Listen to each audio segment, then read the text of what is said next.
আসসালামু আলাইকুম প্রিয় এসএসসি পরীক্ষার্থীবৃন্দ, তোমাদের 16 অধ্যায় পরিমিতি থেকে বোর্ড প্রশ্নে এসেছিল গুরুত্বপূর্ণ বেশ কিছু বহুনির্বাচনী প্রশ্নের উত্তর আজ এই ক্যালকুলেটর এর সাহায্যে দেখানোর চেষ্টা করব। তো চলো দেখে নিই সেই ভিডিওটি। তো এখানে দেখো দেওয়া আছে যে একটি ট্রাফিক জ্যামের সমান্তরাল বাহুদ্বয়ের দৈর্ঘ্য 18 সেন্টিমিটার ও 14 সেন্টিমিটার, তাদের মধ্যবর্তী দূরত্ব 8 সেন্টিমিটার হলে ট্রাফিক জ্যামের ক্ষেত্রফল কত? তো ট্রাফিক জ্যামের ক্ষেত্রফলটি আমরা সূত্র দিয়ে বের করতে পারি, কিন্তু ক্যালকুলেটরে বের করতে পারি না। তো এখানে দেখাবো, যেমন এখানে ট্রাফিক জ্যামের সমান্তরাল দুইটি বাহু রয়েছে, এটি আমরা বন্ধনী দিয়ে আমরা প্রথমেই জানি 1/2 ইন্টু সমান্তরাল বাহুদের সমষ্টি ইন্টু এইচ। তার মানে আমরা সমান্তরাল দুইটি বাহু আগে যোগ করব, 18 প্লাস 14, তারপর বন্ধনী দিয়ে ইন্টু দিয়ে দিব এইচ, এইচ হলো 8, তারপর আবার ডিভাইডেড বাই দিয়ে দিব 2। তো এখন সমান চিহ্নে প্রেস করলে হয়ে যাবে। দেখো এখানে 128, এখানে সঠিক উত্তর হলো 128। তো এইভাবেই কিন্তু ট্রাফিক জ্যামের ক্ষেত্রফল ক্যালকুলেটরে নির্ভুলভাবে নির্ণয় করা যায়। এই প্রশ্নটি কুমিল্লা বোর্ড 2020 সালে এসেছিল। একটি সমবাহু ত্রিভুজের ক্ষেত্রফল 25√3 বর্গ মিটার হলে ত্রিভুজটির বাহুর দৈর্ঘ্য কত?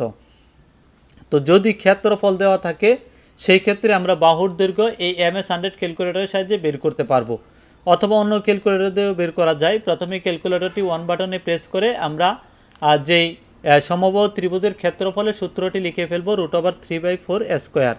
তার মানে আমরা বন্ধনী দিয়ে √3 ডিভাইডেড বাই 4 বন্ধনী দিয়ে এ স্কোয়ার, মানে এক্স স্কোয়ারই হলো স্কোয়ার। তো তারপর ইকুয়াল টু দিয়ে দিব। তো আলফা এবং ক্যালসিতে দিলেই কিন্তু দেখো এখানে ইকুয়াল টু চলে এসেছে। তারপর এই ক্ষেত্রফলটি দিয়ে দিব 25√3, 25√3। তারপর আমরা শিফট এবং ক্যালসিতে দুইবার করে প্রেস করব। দেখো এখানে দুইবার করে প্রেস করলাম। তো প্রেস করার পর আমাদেরকে একটু অপেক্ষা করতে হবে। তো দেখি তার মানটি কত আসে, এই মানটির জন্য আমরা অপেক্ষা করছি।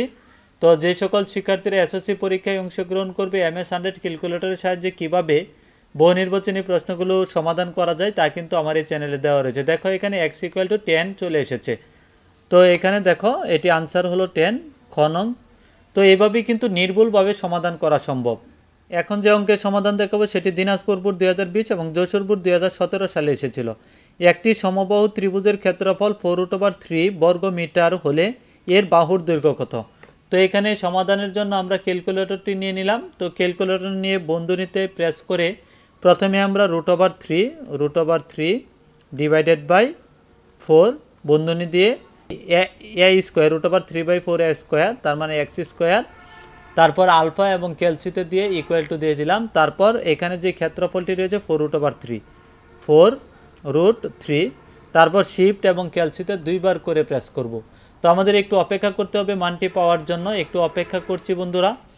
তো এসএসসির যে সকল পরীক্ষার্থীরা রয়েছে সে সকল পরীক্ষার্থীদের MCQগুলো সমাধান কিন্তু আমার এই চ্যানেলে যথেষ্ট পরিমাণ রয়েছে। যদি তুমি এই ভিডিওগুলো দেখো তাহলে অবশ্যই ভালো ফলাফল করবে। দেখো এখানে এসেছে 3.9।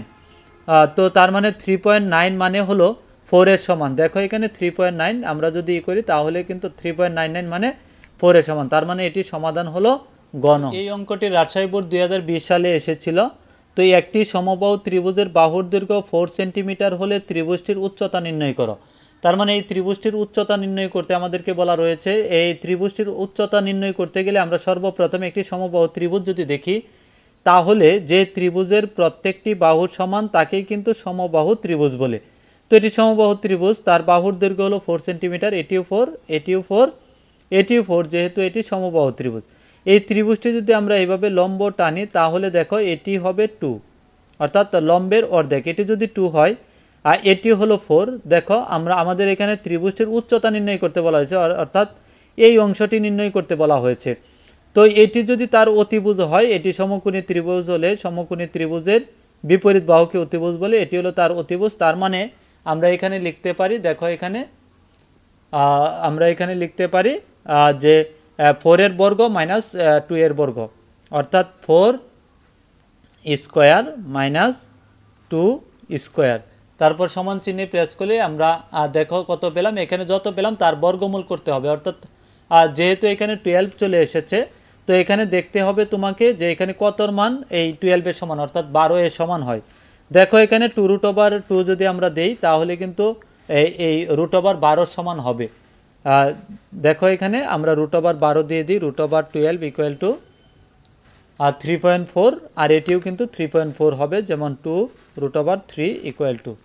তো দেখো এখানে 3.4। আমি আবারও বলছি যে যদি কোনো সমকোণী ত্রিভুজ দেওয়া থাকে, সেই ত্রিভুজের অতিভুজ এবং অপর বাহু দেওয়া থাকে, তাহলে অতিভুজের বর্গ আর অপর বাহুর বর্গের বিয়োগফল করে যেই মানটি পাবো বা সংখ্যাটি পাবো, এটির বর্গমূল করলেই অপর বাহু হয়ে যাবে।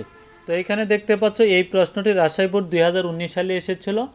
তো এখানে দেওয়া আছে যে AB equal to BC equal to CA equal to 4 centimetre হলে AD ইকুয়াল টু কত। তার মানে AD এর মান নির্ণয় করতে বলা হয়েছে। AD হলো এই ত্রিভুজের উচ্চতা। তো এটি যদি আমরা নির্ণয় করতে চাই তাহলে আমাদের এখানে যে কাজটি করতে হবে সেটি হলো যে আমাদের এই উচ্চতা নির্ণয়ের জন্য সমবাহু ত্রিভুজের উচ্চতা নির্ণয়ের সূত্রটি জানতে হবে। যেমন সূত্রটি হলো √3/2 এ হলো প্রতি বাহুর দৈর্ঘ্য। যেমন √3/2 এ হলো এখানে 4। দেখো এখানে 2 দিয়ে 4কে ভাগ করলে 2 দিয়ে √3কে আমরা গুণ করলে 2√3।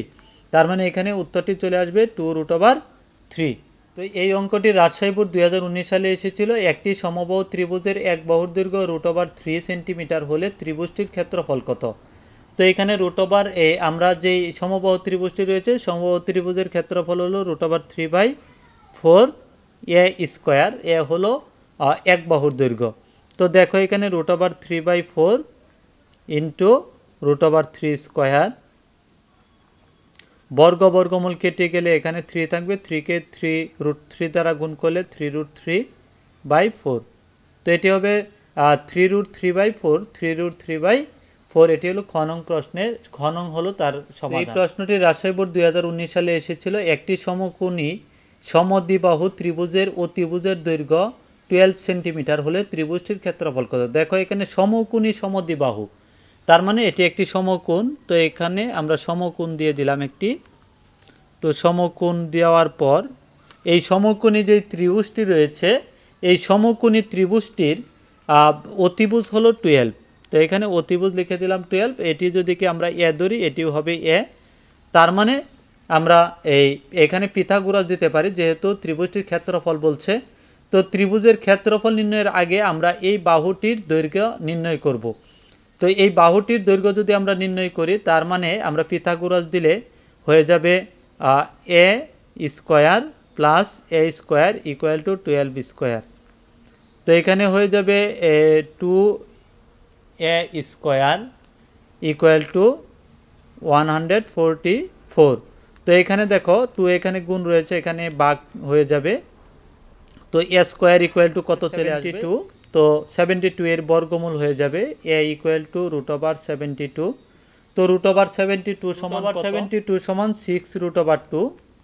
তো এটি হলো এক বাহুর দৈর্ঘ্য, যেমন 6√2 নির্ণয় করতে বলা হয়েছে। আমরা জানি সমদ্বিবাহু সমকোণী সমদ্বিবাহু ত্রিভুজের ক্ষেত্রফল 1/2 ভূমি গুণ উচ্চতা। তাহলে আমরা দিতে পারি যে 1/2 ইন্টু ভূমি গুণ উচ্চতা। ভূমি এবং উচ্চতা কিন্তু একই, 6√2 ইন্টু 6√2। তো দেখো এখানে এটি যদি আমরা গুণ করি তাহলে 1/2 ইন্টু 2√2 গুণ করলে একটি 2 হবে, 6 6 36, 36 দোকানে 72, 72কে 2 দ্বারা গুণ করলে হবে 36, অর্থাৎ 2 দ্বারা গুণ করলে হয়ে যাবে 36। এটির উত্তর আসবে 36 বর্গ সেন্টিমিটার। তো এখানে যে প্রশ্নটি দেখতে পাচ্ছ যে একটি ত্রিভুজের 3টি কোণের অনুপাত 3 4 5 হলে ক্ষুদ্রতর কোণের পরিমাণ কত, অর্থাৎ সবচাইতে ছোট কোণ কত হবে। তো এখানে দেখো যে এই অনুপাত অনুযায়ী সবচাইতে ছোট কিন্তু এই 3। তার মানে এই 3 অনুযায়ী যা হবে অনুপাতে, তাই কিন্তু হবে ক্ষুদ্রতর কোণের অনুপাত। তো এখানে আমরা জানি একটি ত্রিভুজের 3 কোণের সমষ্টি 180 ডিগ্রি। তার মানে এই 3টি বাহু যদি আমরা 3টি যদি অনুপাত যোগ করি তাহলে 5 আর 4 9 আর 3 হবে 12। তো 12 যদি হয় তাহলে আমরা 3 কোণের সমষ্টি 180 ভাগ দিয়ে দিব আমরা 12 দ্বারা। দেখো এখানে 12 দ্বারা ভাগ করলে আসে 15। যদি 15 আসে, এই 15কে আমরা প্রথম যে কোণ রয়েছে এই কোণের সংখ্যা দ্বারা গুণ করব অনুপাতের। তার মানে 3 দ্বারা গুণ করব। 3 দ্বারা গুণ করলে দেখো এখানে 45 ডিগ্রি চলে এসেছে, অর্থাৎ একটি কোণ 40। এখানে দেখো যে এই প্রশ্নটি রাজশাহী বোর্ড 2017 16 উভয় সালে এসেছিল। ট্রাপিজিয়ামের সমান্তরাল বাহুদ্বয়ের দৈর্ঘ্য যথাক্রমে 9 সেন্টিমিটার ও 7 সেন্টিমিটার এবং উচ্চতা 8 সেন্টিমিটার হলে এর ক্ষেত্রফল কত বর্গ সেন্টিমিটার। তো আমরা ট্রাপিজিয়ামের ক্ষেত্রফলের সূত্র জানি, কিন্তু ক্যালকুলেটরের সাহায্যে আমরা বের করতে পারি না। তো এখন দেখাবো ক্যালকুলেটরের সাহায্যে কিভাবে বের করতে হয়। তো আমরা প্রথমেই এখানে আমরা জানি 1/2 সমান্তরাল বাহুদ্বয়ের সমষ্টি। সমান্তরাল বাহু হলো 9 আর 7। তো আমরা প্রথমেই বন্ধনী দিয়ে 9 প্লাস 7 দিয়ে দিব, তারপর আবার বন্ধনী দিয়ে দিব। তো আমরা জানি 1/2 সমান্তরাল বাহুদ্বয়ের সমষ্টি ইন্টু এইচ, তার মানে আর 9 প্লাস 7 ইন্টু হয়ে যাবে এইচ মানে উচ্চতা 8, তারপর ডিভাইডেড বাই দিয়ে দিব 2, যেহেতু 1/2 বলা হয়েছে। তো 9 প্লাস 7 ইন্টু 8 ডিভাইডেড বাই 2, তারপর আমরা ইকুয়াল টুতে প্রেস করলে দেখো এখানে উত্তর চলে এসেছে 64। তো আমি আবারও বলছি যে সমান্তরাল বাহু দুটি রয়েছে, এই দুটি যোগফল এটি বন্ধনীভুক্ত করে ইন্টু 8 মানে উচ্চতা দিয়ে দিবে, তারপর ডিভাইডেড বাই 2, অর্থাৎ এটি কিন্তু একই থাকবে।